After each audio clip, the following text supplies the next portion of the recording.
اللهم احفظ المسجد الأقصى من اليهود الحاقدين اللهم أعد المسجد الأقصى menimpa saudara-saudara kita di salah satu bumi yang paling Allah Subhanahu wa taala muliakan.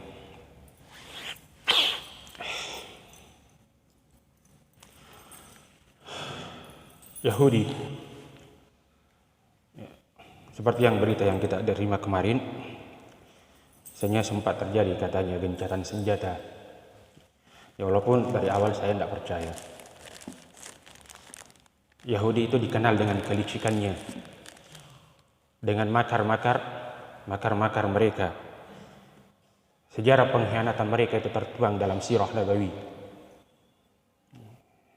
Bahkan di dalam Al-Quran Allah sebutkan, jangankan orang-orang beriman, para nabi saja mereka bunuh. Allah Subhanahu wa taala menyebutkan kisah mereka. Ya, fariqan qattabtum wa fariqan taqtulun. Sebahagian di antara mereka kalian dustakan dan sebahagian di antara para nabi itu kalian bunuh.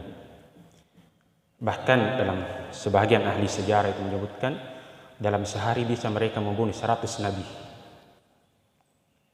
Inilah orang Yahudi. Jadi jangan tertipu dengan retorika-retorika yang muncul, berita-berita yang dipolitisir oleh media massa. Kalau kita baca sirah Nabawi, ya Rasulullah SAW itu hidup di Madinah, beliau hidup dengan 3 kabilah besar, 3 kabilah besar dari Yahudi. Bani Kainukah, kemudian Bani Nadir, dan Bani Quraidah. Ya, pengkhianatan yang pertama kali dilakukan itu dilakukan oleh Bani Qainukah. Padahal mereka terikat perjanjian dengan Nabi SAW dalam apa yang kita sebut dengan nama Piagam Madinah. Bani Qainukah ini ketika Rasulullah SAW berangkat ke perang Badar, ya walaupun keluarnya Nabi banyak kaum muslimin yang tertinggal, sebab Nabi keluar itu ke perang Badar bukan untuk berperang, tapi untuk menghadang kabilahnya Abu Sufyan yang pada saat itu masih musyrik radhiyallahu ta'ala anhu. Di pasar di Madinah, ya terjadilah sebuah insiden. Seorang wanita datang ke pasar, kaum muslimah, mana memakai pakaian yang tertutup. Kemudian seorang Yahudi itu menjahili muslimah tersebut ketika saudari kita atau sahabiah itu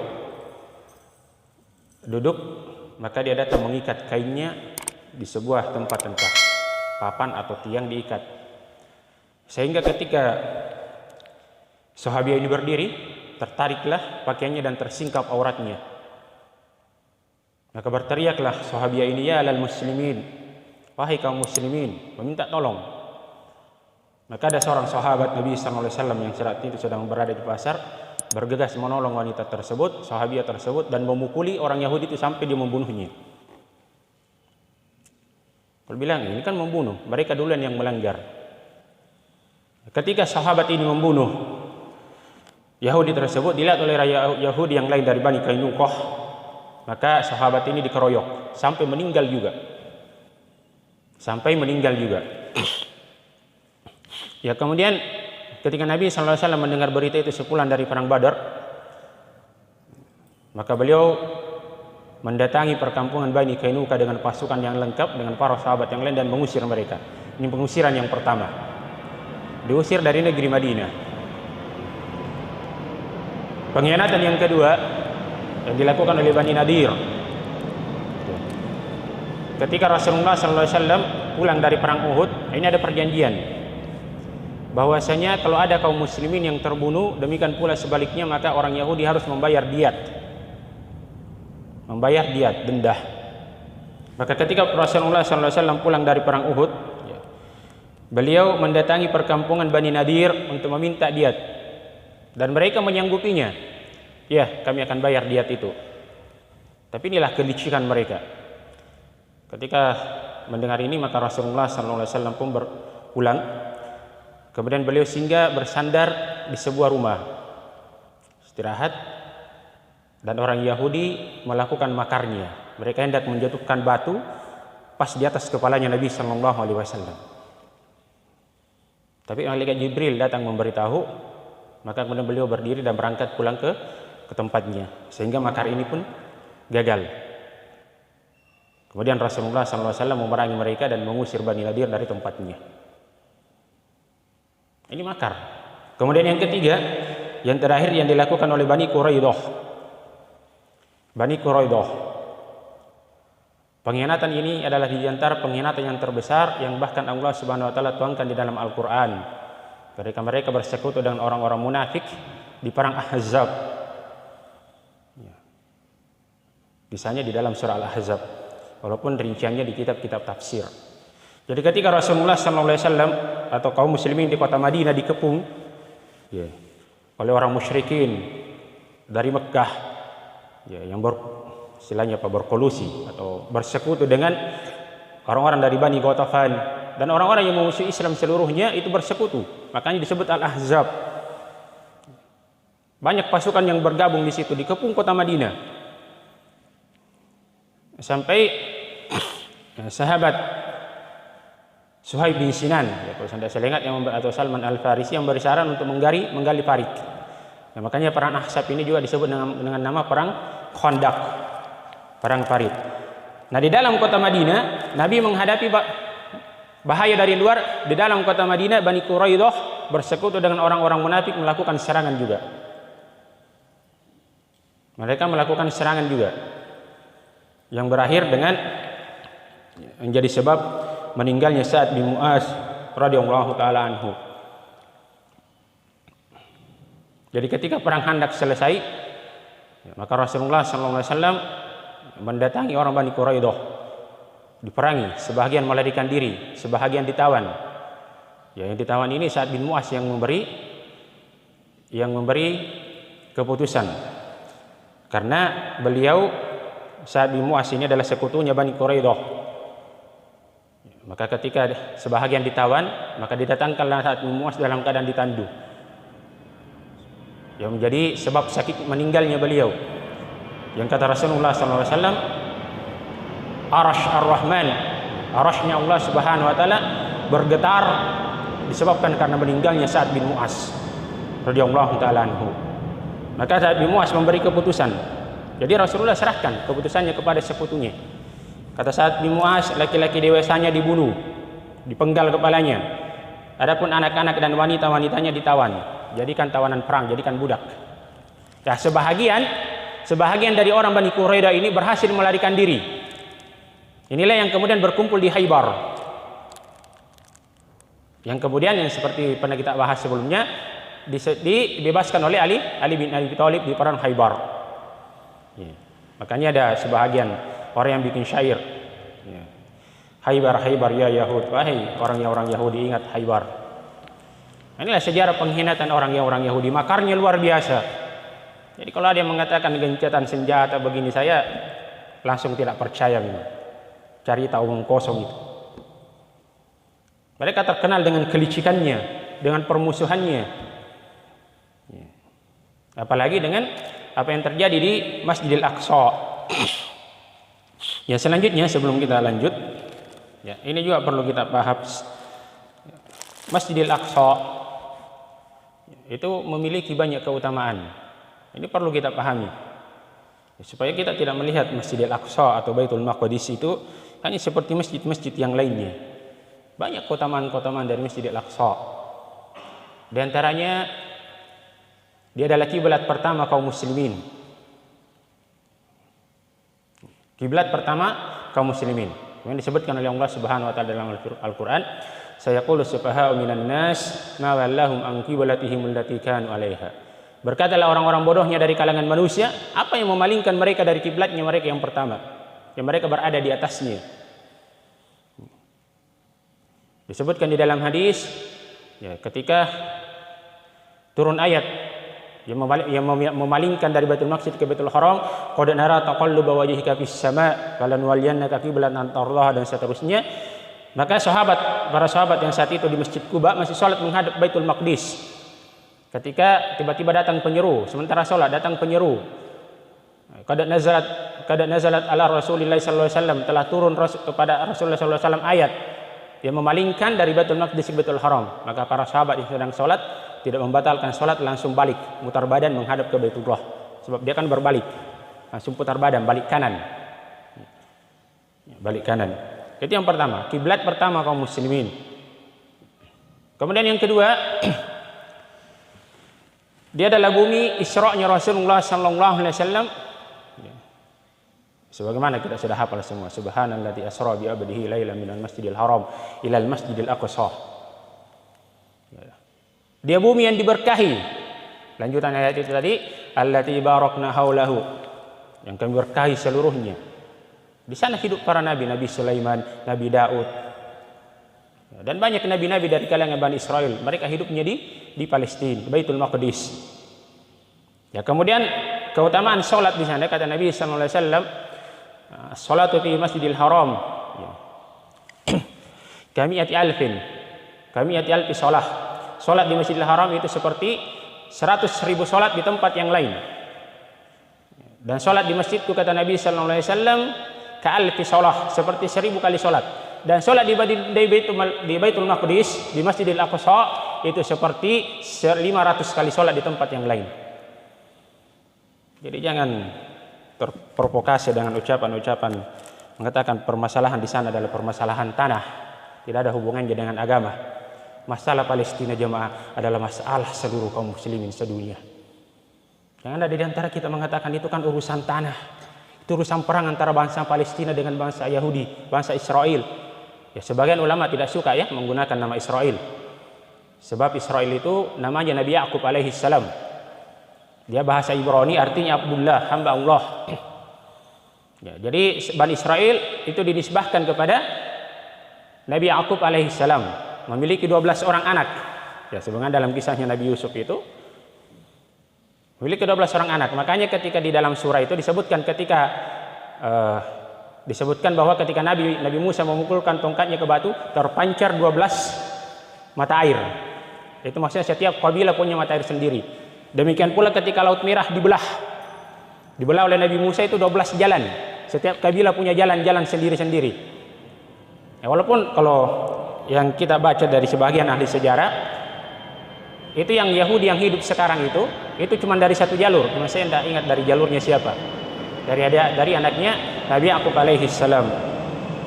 Jadi sekali lagi jangan ada yang berpikiran bahwasanya terprovokasi bahwa yang di sana itu hanya masalah tanah saja.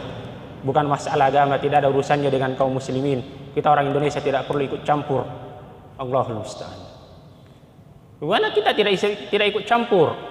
Paling tidak dalam keadaan membantu dengan dana, dengan doa misalnya. Sementara orang Yahudi sendiri itu menyerang Baitul Maqdis, itu dasar agama. Bukan persoalan tanah. Apa alasan mereka menyerang Palestina?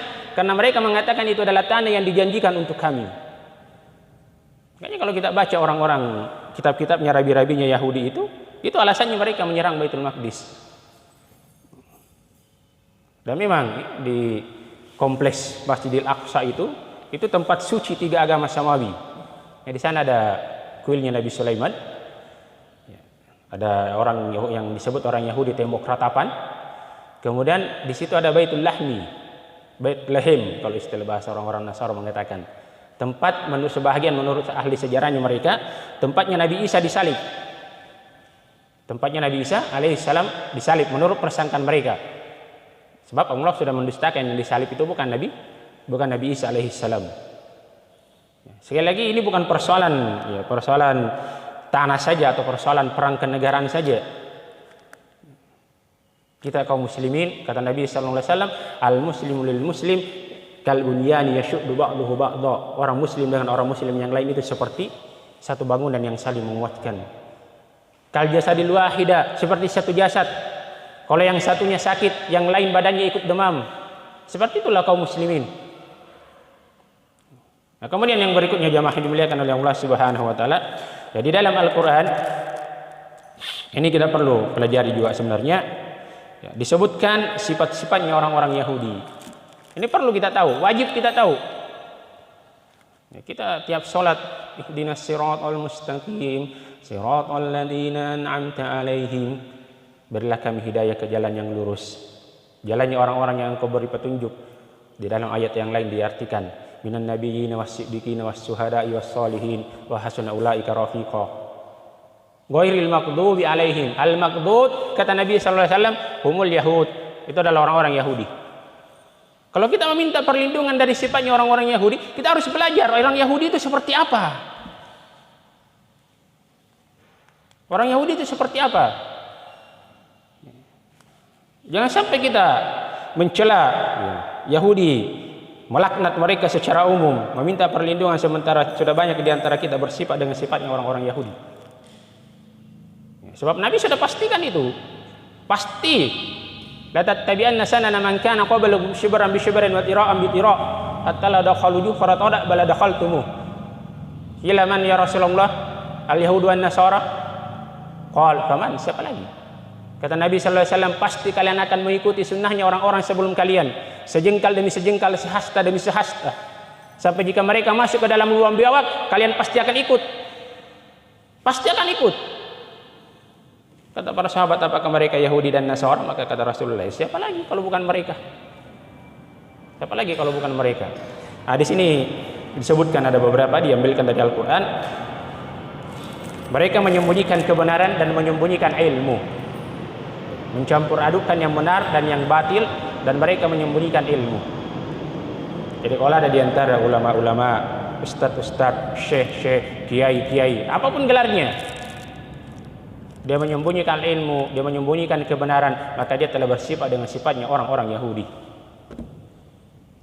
Dia telah bersifat dengan sifatnya orang-orang Yahudi.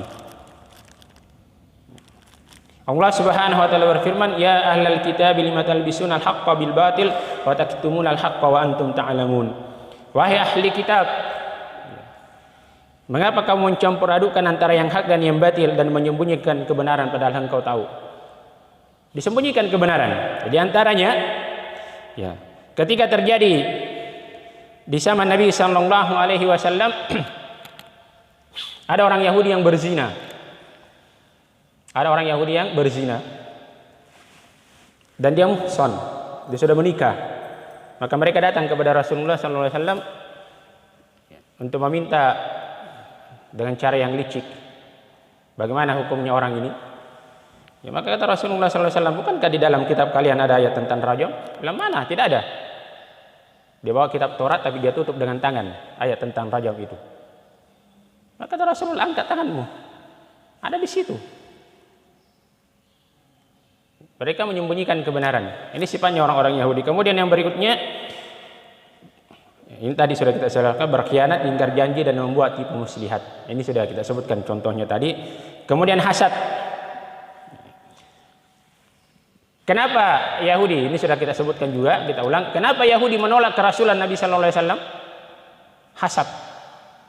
Tidak ada yang mendasari pertama mereka kecuali hasad.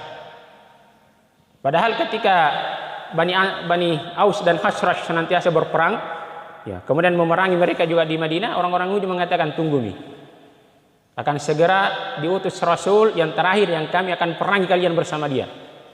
Mereka tahu bahwa akan segera sudah dekat masanya Nabi Sallallahu Alaihi Wasallam diutus. Begitu Nabi Sallallahu Alaihi Wasallam diutus, mereka tolak. Apa sebabnya? Hasad, kata para ahli tafsir. Sebab Rasulullah SAW bukan dari jalurnya Nabi Yakub. Semua nabi yang diutus, ini kata para ahli sejarah, kata para ulama, seluruh nabi yang diutus setelah erahnya Nabi Ibrahim alaihissalam, setelah erahnya Nabi Ibrahim itu Nabi Ismail dan Nabi Ishak. Makanya Nabi Ibrahim alaihissalam itu disebut juga dengan Abul Anbiya, bapaknya para nabi. Sebab seluruh nabi setelah beliau porosnya ke beliau. Seluruh nabi setelah itu diutus dari jalurnya Nabi Ishak. Nabi Ishak, Nabi Yakub dan seterusnya ke bawah, Nabi Yusuf seterusnya ke bawah. Sampai di Nabi Isa alaihissalam. Kecuali satu, nabi yang terakhir, nabi penutup, nabi yang paling mulia, ternyata datang dari jalurnya Nabi Ismail alaihissalam. Hasad. Mereka tidak mau. Mereka tidak terima itu. Mereka mengatakan harusnya ini datang dari jalurnya juga Nabi Ishak alaihissalam. Mereka tidak terima. Hasad. Jadi kalau ada orang yang suka hasad, itu bersifat dengan sifatnya orang-orang Yahudi. Dan hasad jamaah ini diantara sumber bencana, sumber beragam dosa dan malapetaka. Bahkan sampai bahayanya hasad ini, ya, Allah Subhanahu wa taala menurunkan ayat yang di dalamnya menyuruh Rasulullah SAW meminta dari perlindungan dari min syarri hasidin idza hasad, dari kejelekan orang-orang yang hasad ketika dia sedang hasad. Bahayanya ini. Kemudian yang berikutnya, yang mereka senantiasa membuat kerusakan, yang mengobarkan perang, ya, seperti itulah, mengobarkan perang. Ini yang terjadi sekarang di Palestina.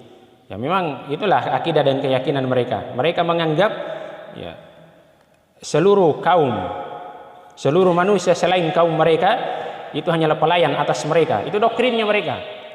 Sama dengan doktrinnya orang-orang Jerman dulu, orang-orang Arya. Ya, seluruh selain bangsa Arya itu hanya pelayan bagi bangsa Arya. Ya, sama dengan Yahudi.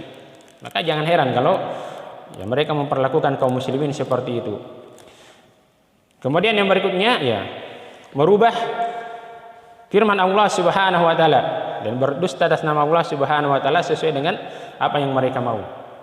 Yuharrifunal kalim am mawadhi'ih. Mereka memalingkan firman Allah kalim dari tempatnya. Ya. Di antaranya di dalam Al-Qur'an disebutkan waqulu hittatun udkhulul baba sujada waqulu hittatun. Masuklah kalian ke negeri Mesir tersebut dalam keadaan kalian sujud dan katakanlah hittatun. Hittatun ini artinya ya Allah ampunilah kami. Tapi mereka ganti, mereka tambah huruf nun di tengah antara ha dengan ta. Mereka jadikan waqulu hintatun.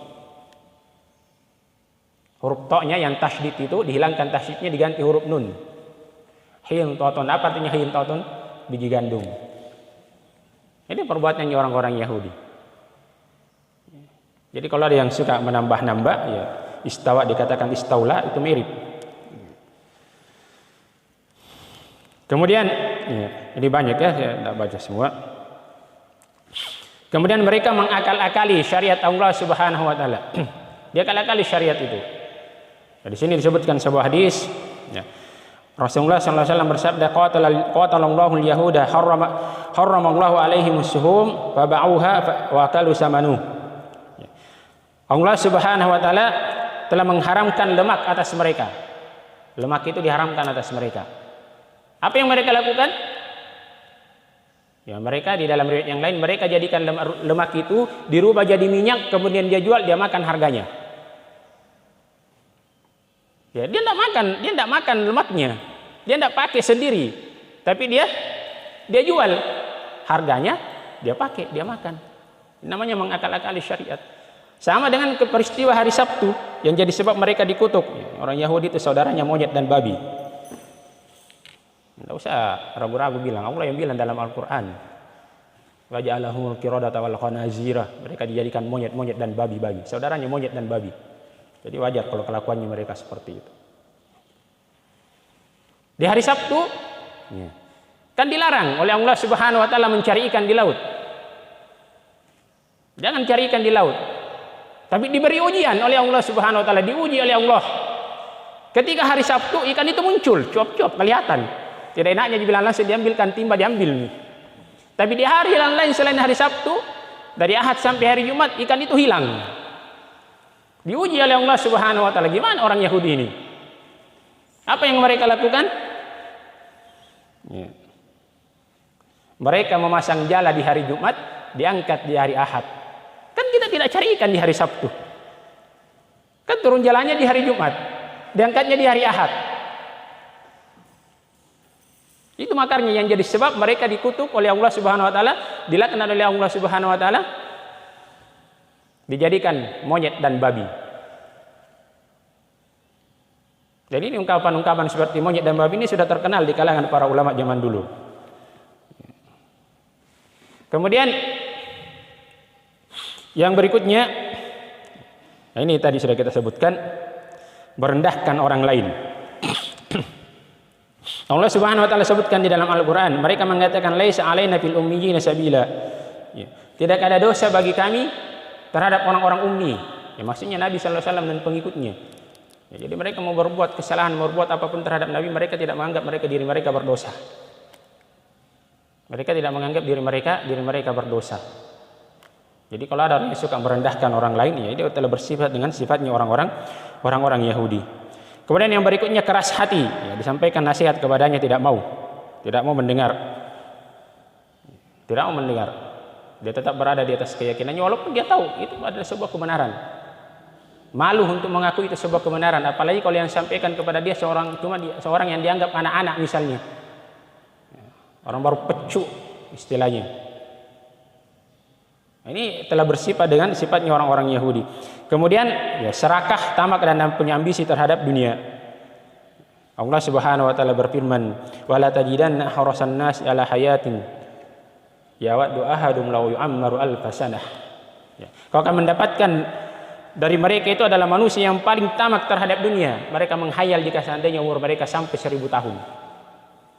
Sampai 1000 tahun. Ini sifat-sifat orang Yahudi banyak yang disebutkan oleh Allah dan hadis-hadis Nabi sallallahu alaihi wasallam. Tapi mengetahui ini itu sudah cukup sebahagian untuk kita. Ya, kemudian yang terakhir jamaah dimuliakan oleh Allah Subhanahu wa taala, saudara-saudara kita di Palestina itu butuh bantuan kita. Di antaranya yang bisa kita lakukan kepada mereka adalah mendoakan mereka. Jangan sampai doa pun tidak kita lafalkan untuk mereka. Ini sudah luar biasa kikirnya kita. Kalau sampai doa pun kita tidak pernah ucapkan, ya Allah, bantulah saudara-saudara kami di Palestina. Turunkan ketenangan kepada mereka. Satukan barisan mereka. Ya Allah, hancurkanlah orang-orang Yahudi. Cerai-beraikanlah urusan mereka.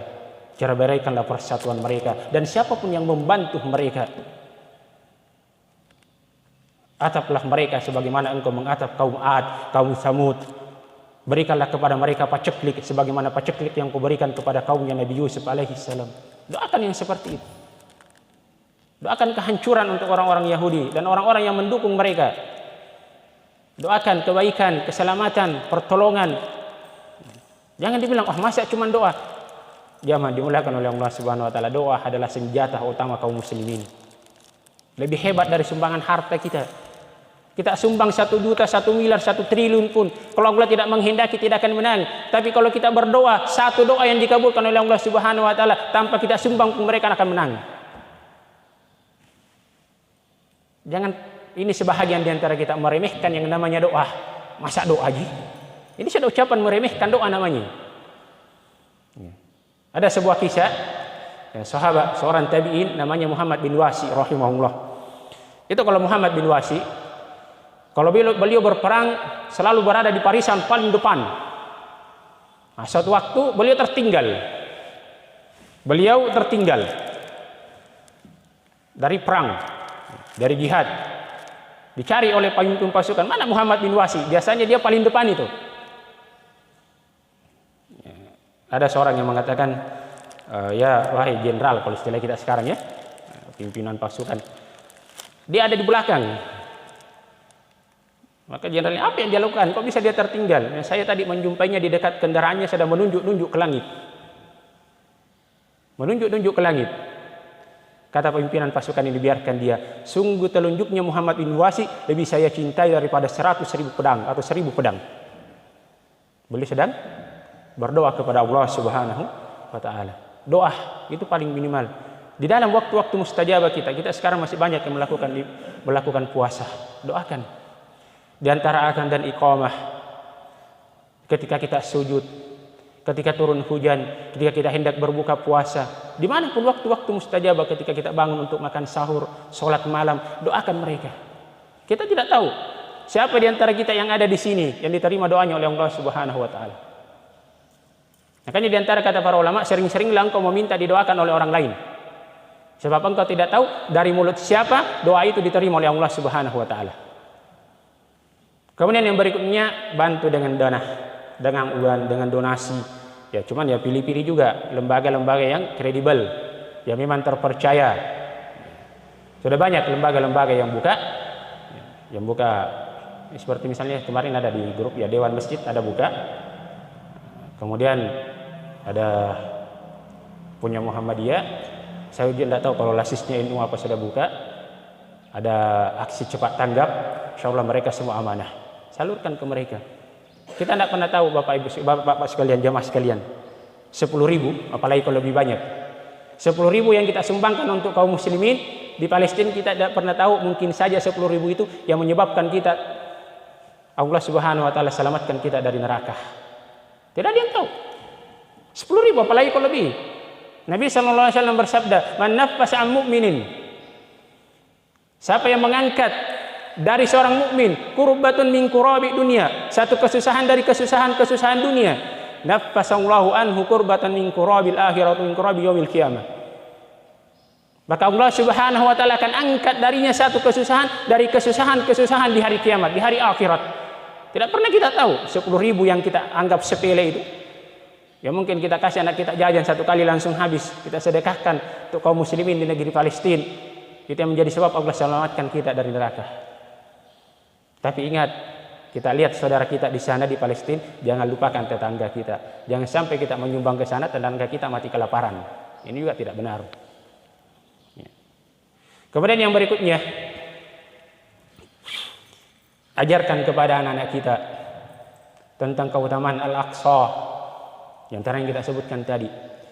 Tanamkan dalam hati kita, ajarkan kepada mereka bahwa Masjidil Aqsa, Baitul Maqdis adalah milik kaum muslimin. Ajarkan kepada mereka mencintai Baitul Maqdis, mencintai Masjidil Aqsa adalah bahagian dari iman. Jelaskan, sampaikan kepada mereka. Jangan sampai kita saja, sudah banyak yang tidak tahu keutamaan-keutamaan itu. Apalagi anak-anak kita yang sedang asik main Free Fire, Mobile Legend, PUBG dan segala macam. Ajarkan kepada mereka, ingatkan kepada mereka. Ya, kemudian yang berikutnya, ya, kita cari berita-berita yang valid, yang benar-benar. Bagaimana untuk menangkal berita-berita provokasi, berita-berita yang di-setel orang-orang media-media kafir. Ya, tapi tentunya sekali lagi pastikan kebenaran beritanya. Jangan kita sebar kalau kita belum cek dan recheck pasti benar beritanya atau tidak. Dan dengan itu, ya mungkin saja dengan berita yang kita sebar, saudara-saudara kita yang lain jadi tahu, mereka pun tergerak untuk membantu. Ya, sekali lagi masalah Palestina jamaah itu masalah kaum muslimin seluruh dunia, bukan cuma sekedar masalahnya mereka yang di sana. Sekali lagi gerakkan hati kita, doakan mereka, beri mereka sokongan, bantuan dana. Bagian dekat misalnya dengan penguasa, sampaikan kepada penguasa untuk bagaimana mereka mempertegas sikapnya terhadap mereka. Kita lakukan apa yang kita bisa. Ya kalau pemerintah kita mengizinkan jihad, silakan berangkat. Tapi kalau tidak, jangan berangkat sendiri. Itu juga melanggar syariat. Jihad itu harus seizin penguasa, harus seizin orang tua. Sebab dia saat ini bukan fardu ain sifatnya. Kecuali kalau sifatnya fardu ain, itu lain pembahasannya. Itu lain pembahasannya. Kalau Anda mau berangkat misalnya pemerintah, buka, oke, yang mau berangkat silakan mendaftar, minta izin dulu sama orang tua. Kalau orang tua izinkan pergi, kalau tidak jangan. Jangan. Sebab pernah ada yang datang kepada Nabi sallallahu alaihi wasallam, seorang anak muda meminta berjihad. Maka kata Rasulullah sallallahu alaihi wasallam, "Apakah ibu masih hidup?" Maka kata pemuda ini, "Iya." Maka kata Nabi, "Pulanglah. Jihadmu ada pada ibumu." Jadi harus seizin orang tua. Tidak, sebab pembahasan jihad itu adalah pembahasan yang perlu pendetailan. Ya, kata para ulama ketika ditanya, kenapa kitabul jihad itu selalu ditempatkan di bagian akhir pembahasan fikih? Coba cek. Pembahasan bagian akhir itu kitabul jihad, kitabul riddah tentang kemurtadan dan segala macamnya. Pembahasan itu kitabul jinayah, hukum-hukum had itu berada di akhir-akhir pembahasan fikih. Kata para ulama supaya tidak berbicara tentang jihad orang yang tidak mengerti taharah. Ya, berwudu saja tidak beres, mau bicara tentang jihad, bagaimana caranya? Itu diantara hikmahnya kata para ulama ini mungkin sempat kita sampaikan. Semoga Allah Subhanahu wa taala menyelamatkan saudara-saudara kita di sana, menjaganya, menurunkan ketenangan kepada mereka, menyatukan barisan mereka untuk melawan musuh-musuh mereka. Dan semoga Allah Subhanahu wa taala menghancurkan makar kaum-kaum kafir, makar-makar Yahudi, makar-makar orang-orang yang memusuhi Islam dan yang mereka yang bersama dan menolong mereka. Semoga Allah Subhanahu wa taala menghancurkannya sebagaimana Allah Subhanahu wa taala menghancurkan kaum Ad, menghancurkan kaum Zamud, menghancurkan kaumnya Nabi Nuh dan seluruh orang-orang kafir yang telah Allah Subhanahu wa taala hancurkan. Yang mereka memiliki kekuatan lebih dari kekuatannya orang-orang Yahudi saat ini. Tapi jika Allah Subhanahu wa taala berkehendak, maka semuanya pasti akan mudah. Sekali lagi, panjatkan, tadahkan tangan kita, hadapkan hati kita di waktu-waktu yang mustajabah. Doakan kebaikan untuk mereka. Doakan kebaikan untuk kaum muslimin dan kehancuran bagi musuh-musuh kaum muslimin. Subhanakallah bihamdika asyhadu an la ilaha illa anta astaghfiruka wa atubu ilaik. Assalamualaikum warahmatullahi wabarakatuh. اللهم احفظ المسجد الأقصى من اليهود الحاقدين. اللهم أعد المسجد الأقصى إلى رحاب المسلمين. اللهم وطهر المسجد الأقصى من اليهود الغاصبين. اللهم عليك بهم فإنهم لا يعجزونك يا قوي يا متين. اللهم منزل الكتاب مجري السحاب هازم الأحزاب سريع الحساب اهزم اليهود وزلزلهم يا قوي